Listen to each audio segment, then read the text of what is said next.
We did it. We forgot to send him headphones, Star, and this. He said he had headphones. I asked him, Josh. I asked him. We're trying to like get Ben to part with his AirPods, and it's like pulling teeth, man. It's like Steve Jobs and the dude had triplets, and they built an app. This is FounderQuest. Can you hear us? Kinda. Yeah. Well, the AirPods might give you a little bit of a delay. I could imagine that would be like this KVM. The video part worked, even though the keyboard and mouse didn't work. But I totally forgot that this monitor can't do 60 hertz over HDMI because that makes sense. What was like the refresh rate on the original, like the NES games and stuff?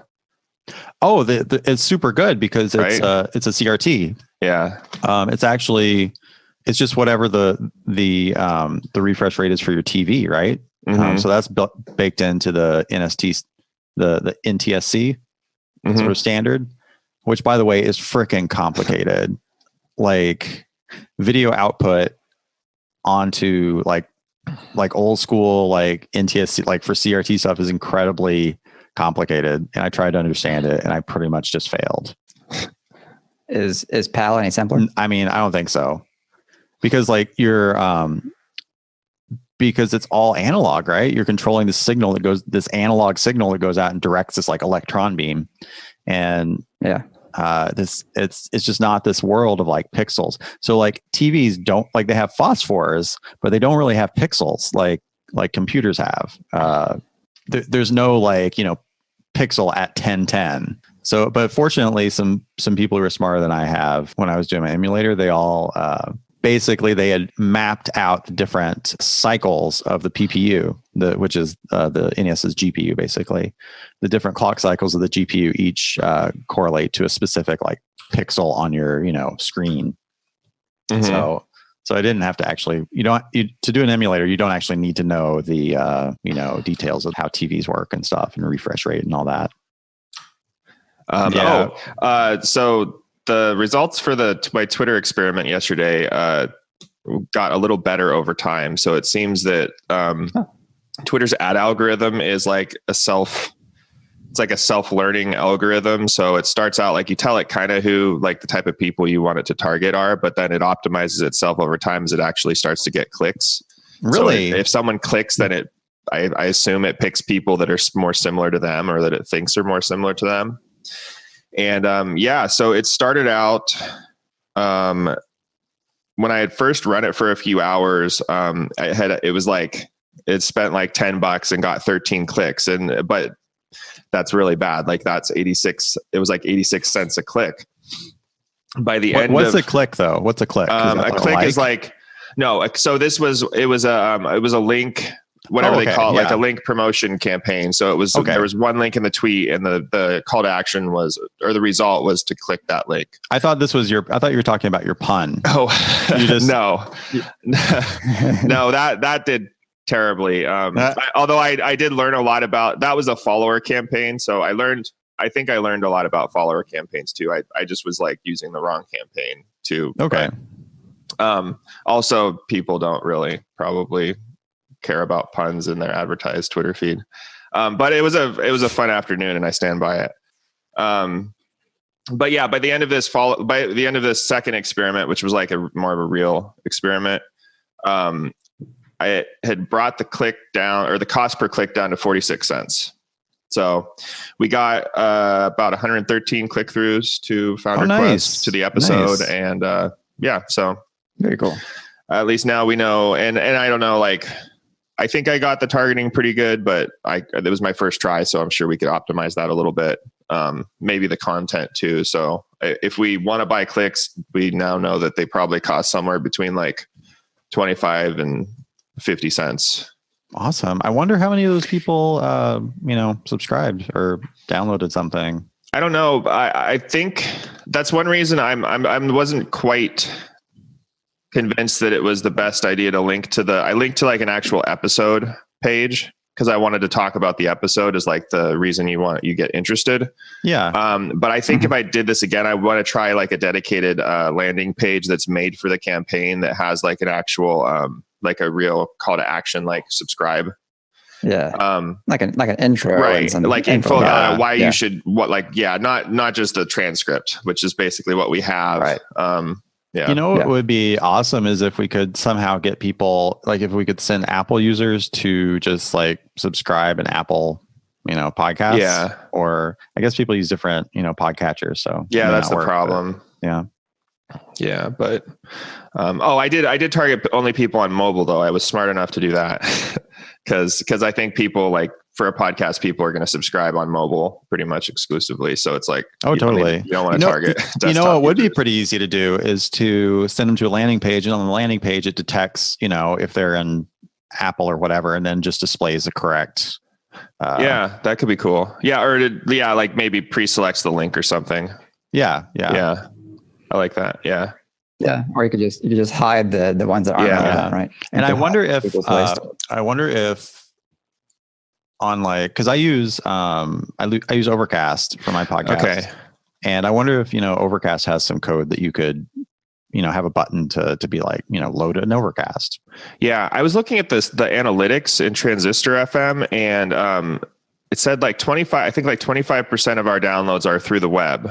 Really? Which surprised me, but not too much because we've done a lot of promoting like my email and the ads and stuff like those. A lot of people might be just hitting the play button because they make it so easy to play the podcast. But I was surprised that the next 25% of users were Overcast. Like that was the next like large chunk of plays. So apparently everyone is using Overcast, and I'd never heard about it. Or I'm like one of our subscribers. Or Star's just like listening on repeat. Yeah, Overcast it is. Yeah, they have their own directory and everything. Yeah. Wow. Okay. Yeah. I guess I don't know. I just like always use the podcast app just because it's default, I guess. Yeah, I guess if you're fine with a default experience, Josh, I guess that's fine. A default podcast listening experience. Some of us demand a more premium experience, though. Yeah. Something that occurred to me with all this Twitter promotion and this work that you've been doing over the past couple of days is that we now have our second product. Like I didn't realize this until this morning. Maybe I'm late to the game here, but FounderQuest. Oh my God, you're right. Only we don't make any money from it. It just costs us money. Well, hopefully it's awareness and lead gen behind that, right? No, I have the same idea. Like, so content is infinitely easier to promote online than a SaaS. So that's the thing I love about FounderQuest, and I love about if we do any other kind of content related things, is that like, especially if they're standalone, like we can take those and treat them as like in like products within Honey Badger and have like a marketing, playbook for them basically. Cause I'm pretty convinced that I can generate traffic to the podcast. Now I think, seems like people like it enough and it's easy to promote via ads and stuff. So yeah, it's really just depends on how much we actually want to, throw into it. That's really cool. Personally, I think I'm a little bit more comfortable promoting the podcast, like from my personal like Twitter account and stuff. Yeah. Like, I can promote blog posts and stuff about Honey Badger, but I'm not going to just day after day just be like, hey, everybody sign up for Honey Badger. Yeah. Yeah. Well, it's because we're actually talking about stuff. I know. It's like there's actual new things to talk about that relate to like the actual thing that you're promoting. So it makes it a little easier versus like just being a broken record. So have you guys heard about the recent NPM layoffs and all that? Have you been following the gossip? Not a ton. Like I've been exposed to it mostly through your tweets, to be honest. But like I've read a little bit about it, and it seems pretty shitty, to be honest. But I don't know all the details. Yeah. So let me tell you. Basically, so NPM, unlike most package managers, like NPM is the package manager for Node, right? Just like RubyGem is the package manager for Ruby. Hex is a package manager for Elixir. And but unlike these other entities, NPM is a for-profit startup, or it's not NPM, but what I don't know. There's some entity, the entity that runs the main packager like repo thing where everybody goes and grabs their packages from, is a for-profit startup. So recently, I guess what happened is they had new management come in, a new manager with a new focus on making more money. They're gonna turn things around. I don't know. And so as part of this, they decided that they needed to shake up the team, and so they did a bunch of layoffs. I don't think the number of layoffs they did was super high, but the way they went about them was super, super shitty, right? They laid off I think they laid off their CTO via a text message. Wow. Like, yeah. At least it wasn't a tweet from the company account. Like, I know. I was about to say that's totally Trump's playbook right there. Yeah, totally. They laid off this one developer I was following. They laid him off after 2 days after he had been hired.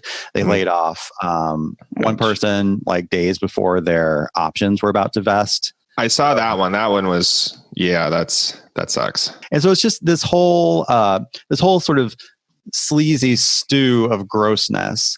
And NPM isn't the only people that have had some issues lately. Like a couple of months ago, Travis CI was acquired by a private equity firm, right? And private equity firms, what they do is they go in, they see a company that is, they've raised money, but they're not making quite enough money to sustain themselves at the levels they've been spending money at. And so they buy the company, they do a bunch of, quote unquote, renovations, they quote unquote make it better, which basically means firing people. And then, and so then everybody from Travis got fired pretty much. I guess some people are still there. And and then there was a recent outage of it, and nobody was able to respond to it because they had fired everybody who knew how to respond to outages. So it's just this whole shit show. I think it's obvious to me, the main culprit here is this VC model of funding that we have as an industry. And I thought it'd be fun to talk a little bit about sort of VC funding versus bootstrap funding. I like it. That was a really good intro, by the way, Star. Thank you. I just got more and more animated as I got more and more pissed off. Yeah. No, I like Bad Star. Yeah. Preach it, brother. Carried over the bridge. Hallelujah. Yeah. I think one of the other what did you call them, renovations or improvements that the private equity firms like to do? At least my favorite is just and it seems the most natural, is just raise pricing. That makes everything better too. If you got some problems, right? And it's not just limited to the technology world, of course, right? Private equity firms, operate in all kinds of industries, and I think one of the big headlines from recent history was Toys R Us, right? The firm came in, rolled up the assets, got a bunch of debt to fund that purchase, and then Toys R Us went under when they couldn't service the debt. So, that can be a pretty bad end to a business. We're talking now about sort of the end game, what happens to these companies when everything goes wrong. But maybe we should talk a little bit about the lead up, what leads these companies, what is the path on which these companies are that leads them off of this cliff, like so many lemmings. Lemmings don't really do that, by the way, though. It's a myth. You ever seen a bunch of lemmings? No, it was a big scandal. Yeah. Disney made a documentary in I think the 50s, and to make it more interesting, because it was about lemmings, and I guess the business people were like, lemmings are boring, and so they made up this thing where they used moving magic to make it look like they were all jumping off of a cliff. And that's where the thing that lemmings jump off cliffs do. But anyway, yeah. So these companies are like lemmings. They're being sort of driven off the cliff. Wait. Do you remember that Lemmings video game? I do. I never played it. I remember the box art though. When it came out, I was still rocking a Apple II. I didn't have the hardware to run that beast. You could only handle your Apple II could only handle one lemming. Yeah. So let's think back, boys, back to 2011, 2012. We're just a bunch of baby badgers. We were thinking, how nice it'd be to start this little company of ours. And so we had this choice. And I remember we talked about it and discussed it and thought about it a lot. So the choice is, do you go the VC route? Do you raise funding, or do you keep it kind of all in the family, sort of bootstrap it, and what are the trade-offs involved in that? And I think obviously, these companies that NPM and Travis and stuff, like they went the funding route, as do sort of all of the big successful companies. Whereas we chose the sort of keep it in the family bootstrap route. So what do you guys think are what are the main sort of features that you might keep in mind when you're making that, if we had to make this decision again, what sort of things would you be thinking about? I think one of the key things is how big is your market and how much money do you need to address that market adequately? In our case, we looked at, this is an opportunity to take some funding for this kind of startup because we felt like the market was big enough to support that. But I think one of the factors to consider is you're going to be getting a big chunk of money. And what are you going to do with that money? You're going to go and do some sales or some marketing with it. And you need to have a market to address to actually use that money for that marketing or that sales effort, right? So I think that's question number one is what kind of market are you going after? And does it respond well to having a boatload of cash to go after it? I think that was something that we were seriously doubting too. We were seriously doubting whether or not our market was big enough to support this model, right? And many of our competitors went ahead and raised funding, and they have done very well. Many of them are bigger than us, and that's fine. More power to them. But I think this interesting thing is happening where a lot of our competitors now are kind of being forced, I assume, to almost pivot away from, error monitoring, error tracking, which is, our bread and butter, into this whole application performance metrics space, because that's where New Relic is. That's where, the companies that make real money are. Whereas sort of individual error tracking like we do is, I'm wondering if maybe it was just a little bit too small of a market for the people. What do you think?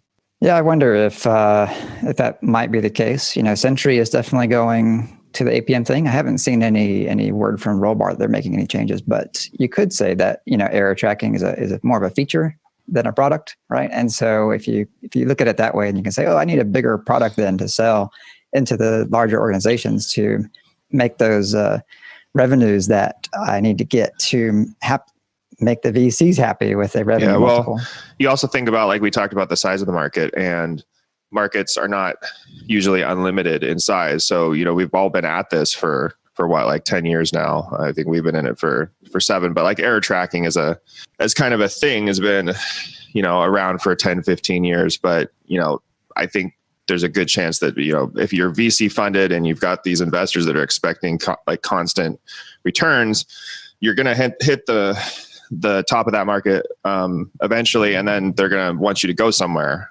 They want you to keep growing. Even you still have to keep growing if you've completely consumed your market, right? Yeah, exactly. Because these people demand just constant rocket ship growth, and some companies can do that. Google did that. Yeah, the total number of applications out there that need error monitoring is finite, and if that market is saturated, if you dominate that market, eventually that's not going to be good enough because you're going to plateau, and you got to keep growing to keep those investors happy. Yeah, I think the end point, the end game in that scenario, when you do address as much of the market as you possibly can and that growth stops, is acquisition, right? The return comes from selling that company to a larger company. So maybe the company gets sold to IBM or some deep-pocketed technology company that could roll that feature or that product up into their offerings that they can then take to the rest of their customers. Yeah, that's Makes true. sense. So what leverage what do you actually give up? What type of control do you give up when you take funding? Because just because somebody gives you some money, it doesn't mean they necessarily have control over your company. It seems like maybe over time, investors can gain more. If a company isn't just amazingly going gangbusters, where it immediately generates all the capital it needs to expand, it seems like investors kind of over time get more and more control over what's going on, right? Well, it's like the variation on the golden rule, right? He who has the gold make the rules. If you have to keep going back to the well as a company, if you've taken money and you can't get to profitability and you can't get the growth that you need, and you have to go back to investors and say, hey, I need some more money. Well, additional conditions may come into play. And that's really what it's all about. It's like what terms, right? Because if someone will give you $1 million with no strings attached, hey, take it. Right? I know, right? Can you believe the Jason Fried thing from Microconf? How Jeff Bezos is a minority, and Jeff Bezos is a minority investor in Basecamp. He has no control. He has no power. He just gave him some money, and they didn't even use it to expand the company. They just took it for themselves. Yeah, taking money off the table was, I think, the term he used, which I know, which I love. Because there are so many people just wanting to do that with everybody's business. They just want to give you money to. Well, I think like the reason that that he said that they took that money is one reason that I think is probably a good reason for, in some cases, take money off the table, which means that they were they had this risk that they were putting all this time and effort into this company, and they weren't quite sure. They didn't know for sure if it was going to be like a huge success or if it was going to eventually go away. And since they weren't taking funding and looking for a big exit, taking this money and kind of just like putting into their savings account meant they were kind of getting some of the benefit up front of having that success in case that, something, it didn't work out in the future. Oh yeah. It sounds great. Yeah. So if you're listening, Jeff, I know. I'm just wondering, like, what's the payoff for Jeff? Like, why did he do this? Did he just want to be like one of the cool kids because like Rails was taking off at the time? Like, where's his payoff? I don't know. I don't think that I don't think Jason got that far. Because he gets his distributions of the profit, of course. Yeah. But I can't even imagine that he even I can't imagine he cares about that. I don't know. He's an investor, so I guess every little bit counts. Yeah, but I guess what we're getting at is that most investors want a little bit more control. They don't just want to give you a pile of money and have you use it to buy yourself a sports car. So imagine you're a little startup and you raise an angel round, right? Well, those angel investors aren't going to take 75% of your company. Hopefully they'll, I don't know, take 10, 15%. And then, okay, that's fine. So then you need to grow. So you need some more money and you issue some more stock and you keep going back for more and more rounds. And over time, basically you sell off the company bit by bit to fund it. But that leaves the people who founded it with less, and eventually you can have less control and maybe even lose control of the company if you don't have like a majority of the stock. Yeah, I think that's the key. And one of the talks we had at MicroConf talked about that. Chris at Wistia talked about how they got the debt so they could buy out their investors. So they could have that 100% control. Again, I think the moral of the story is if you own the company and you're profitable, you can do whatever you want for as long as you want, right? You've got infinite runway. The only problem is when those things aren't true. Right, we have to start giving up control to get the money because you're not profitable. And I think we decided from day one that we wanted to optimize for profitability so that we could be in control. Like that was our whole goal. What you said that the sales and marketing are big factors when you are considering taking money in the beginning. You can do a lot more of them with a lot more money. But hiring is also a big deal, right? Or two, right? Like I usually when I see companies starting out and they get like a VC round or something, and they just start hiring like crazy, even ahead of like the actual they might not actually need all these people, but they're assuming that they will if they're successful, which is they have to be successful. And for us that was I think we're all 3 developers and we were comfortable building. We didn't think we were going to need like 50 people right off the bat to build an error tracker. And not to mention our whole model of like product development is kind of the opposite of that. We're, lean and agile. So you can't really, it's harder to be agile when you have like, 15 people sitting around on their hands looking for something to do. We obviously chose to go the bootstrap route. We don't know, 3 of us own the company completely. As a result of that, like what have we gotten from that? Like what have we lost from that? Let's be negative first. So first of all, we have given up some growth. We're a smaller company. Yeah, potentially a lot of growth, I think, too. Like if we're being honest, we've seen the market is big. So if we had had a ton of money in the beginning to go after it, we'd probably be a lot bigger than we are now. We've had to keep things small intentionally, right? We can't really do a ton of big new projects and stuff. But what have been the positive outcomes of this? Well, we get to determine what our workday is going to look like, right? We get to determine what our roadmap is going to look like. We get to make all the choices because we're in 100% control. We've chosen the king option over the be rich option. Just to round out the picture of funding, one other thing that we briefly touched on, but we haven't really talked about, is this idea of debt. And I know that we all started out very sort of anti-debt because you get this idea of, well, I think all of us have been very scared of taking on like too much consumer debt in our lives. Personally, I've come around to the idea, even though we haven't taken on any corporate debt, I'm much more sort of friendly to the idea than I used to be. Like if we knew that if we ran, say, a certain Google ad campaign, like an AdWords ad campaign, and we were getting, 200% ROI on it, and we knew that we could scale it, we just needed $50,000. Yeah, I'd be like all about that. Let's go borrow $50,000 from the bank. Yeah, I think I'd agree with that. And especially in that case, like the results are kind of measurable and you can see the money come back progressively over time. Like I think that makes total sense. It's a lot different from like just taking debt because you want something. I feel like this is a big step for us. I feel like we're really becoming more sophisticated, like on air. Like, so I know. While people are listening. Yeah, I've been very, I am very anti-consumer debt. Regarding the debt question, when we started out, we didn't want to do that. We didn't fund the startup with credit cards, right? We funded it with our own sweat equity. And going to a bank really would not have been an option because the business had not existed. There were no revenues. There's no history. Now we're in a different place. Like a bank, I think, would be happy to give us some cash because, we do have revenues. And unless, an act of God happens, like the business isn't going away tomorrow, right? There will be revenues tomorrow, just like there were yesterday, right? So, we're definitely in a stronger position on that front. So, I think taking on debt at this point is not that much of a risk. But since we have a business, like we could totally do like a bait and switch on them. We could.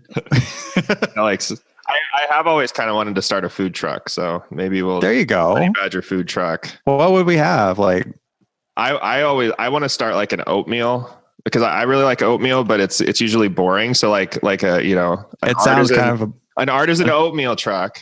Okay, hear me out. Sell me on this. I've got a name. It's called Rollin' Oats. Okay. And you'd have all kinds of like, special, you'd get to pick all your own toppings. It wouldn't be your regular, your normal morning oatmeal star. One of the things I thought was interesting, and this wasn't in our agenda, but just an aside, I can't not say it, was, we had calls from investors in the early days of Honey Badger. Like for some reason, when we started Honey Badger and Essentially was starting out and Rollbar was starting out about the same time, like there was this just this food, I don't know what you call it, but like the sector was hot. Feeding frenzy. Right? Everyone was, feeding frenzy. That's good. That's what I was thinking. Like the investors were just pouring money into this space of development tools. It was for some reason, it was really hot at that time, right? And so just by the virtue of being in the space with a product at the time, we were interesting to investors. We never sought any, they sought out us. And I fielded these calls on a regular basis. And we always said, well, tell me what you're going to offer. It doesn't sound that interesting. We want to do it our own. Thanks very much. And we'll circle back in a year because they always want to circle back in a year. So we got, 4 years into it, I guess, and still getting the occasional call, but I had told people no enough times that they eventually just stopped calling. But I remember this one call in particular, like they did the same intro, like, this is what we're about. We'd like to talk to you about Honey Badger and blah, blah, blah. And they said, well, how are you doing? Like, well, there's still 3 co-founders. We're profitable. We've been around for like 5 years now. And I remember this one guy just like, when he heard that, he's like, oh, well, then you don't need us, right?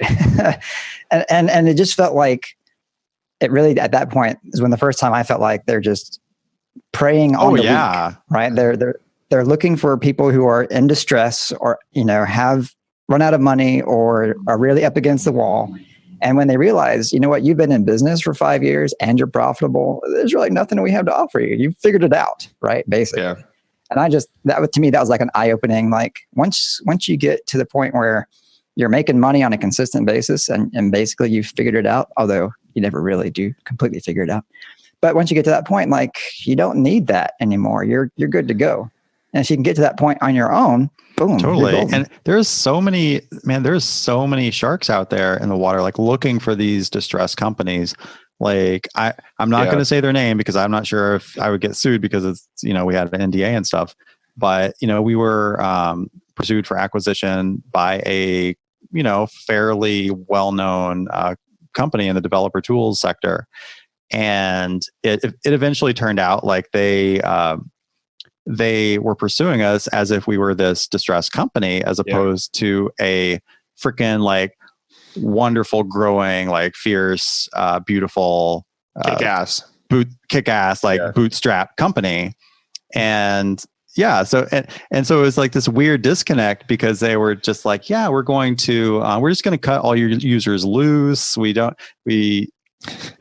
want your code base. And we're like, but we have like all this profit. Like what are you even talking about? Yeah, that should have been like a flag to us. Like, I know, because we're like, how could this be true? It sounds too good to be true. I guess it was too good to be true, but it's like they didn't have a playbook for companies that actually had profiting customers. Like who could imagine, can you imagine that they just didn't know what to do with it. So that was kind of it was weird because like we had these like discussions at one point, like we're like, okay, so like, what do we actually do with all of our, like actual revenue and, cause it's not like, it was not necessarily big enough to be super interesting to them, but it's like, it's who throws revenue away. I mean, that's crazy. I know. And I mean, they're like their revenue, I think was like, our revenue was like maybe 10% of their revenue the previous year or something. Like it's not crazy bad. Right. Yeah, it might have been closer to 1%. Well, I said the previous year because they were on a growth trajectory, Ben. That's true. But still, I mean, they're 10xing, Ben. Come on. Every day. Yeah. So it's just such a weird environment. And also at MicroConf, there were all these investors just kind of like circling, mingling. You could kind of spot them because they were dressed a little bit better than everybody else. They looked a little bit more expensive. They were a little bit more smooth talking and just kind of mingling, just like you do, because they're just interested in the space. They're just really fascinated by people who make these small companies and how they do it. It's just so amazing to them. Funny you should say that. There are some people who are, just interested in the space. Well, there are actually some investors or private equity investors, I guess I should be clear, who actually do run companies pretty well after they acquire them. Like there are those that roll up a number of SaaS or small e-commerce companies and purchase them from the creator or from the operator, whoever has started the business, because typically the reason is I just got kind of bored of the business, or I got tired of running it, or it's just not, what I want to do now. And so they'll buy the business from the owner. The owner has cash in hand and goes away happy, and the acquirer just keeps running the business. And that there are a few of those at MicroConf as well, and I've seen that work out fine. So I mean, that's an option too. Like if you're running a revenue generating business and you're kind of just done, then you can sell it to one of these guys. Yeah, and they'll run it for you. It kind of, for me, it would depend on like how much revenue we're talking about. Cause, I would, I'm not going to throw away Honey Badger's revenue just because I'm bored. Like I'll just find someone else to do my job and go on vacation or something. But yeah, I could see like, if I had a side SaaS or something like a lot of people do, and it's like not my main thing, or maybe it is, but I'm just tired of it. And it's really, it's a grind to get the growth, to get it to where I want to go. Like that seems like it would be an attractive offer that could work out well. None of this stuff is absolute.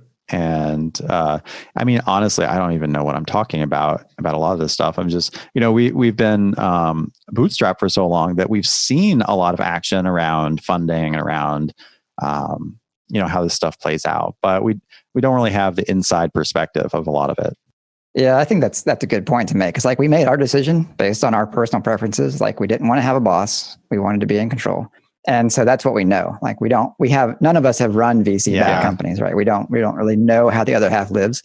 We just know that this worked for us for this time, for this product. Yeah, we're simple men, really. We really are. Well, okay. Is there anything else you guys would like to talk about? All right. Well, I'll talk to you guys later, and I'll see you in Slack, and have a good one. FounderQuest is a weekly podcast by the founders of Honeybadger. Zero instrumentation, 360-degree coverage of errors, outages, and service degradations for your web apps. If you have a web app, you need it. Available at honeybadger.io. Want more from the founders? Go to FounderQuestPodcast.com. That's one word. You can access our huge back catalog or sign up for our newsletter to get exclusive VIP content. FounderQuest is available on iTunes, Spotify, and other purveyors of fine podcasts. We'll see you next week.